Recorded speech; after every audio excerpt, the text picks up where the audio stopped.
আরে বুঝলাম না, জীবনে ভালো হয়ে কোনো লাভ আছে? কোনো লাভ নাই।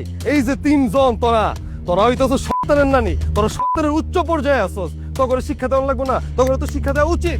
সবই ঠিক আছে, কথায় আছে না, হাতি খাদে পড়লে চামচিকাও লাথি মারে। চুপ, একদম চুপ, আমার পাসপোর্ট দে।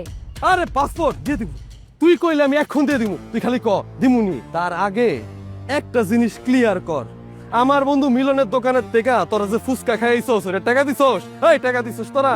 হ্যাঁ, ওটা তো আমার নামে কইছস যে আমি দিমু, ওটা ভর্তুকি আমার দেওয়া লাগবে। আচ্ছা ঠিক আছে, দিলাম, যা ভর্তুকি আমি দিয়ে দিলাম, কিন্তু এই যে ভর্তুকি দিতেছি এই জন্য আমার বড় ভাই রেস্টুরেন্টের থালা বাসন ইত্যাদি ইত্যাদি যা কিছু আছে সবকিছু দোয়া পালকা করবি। চল।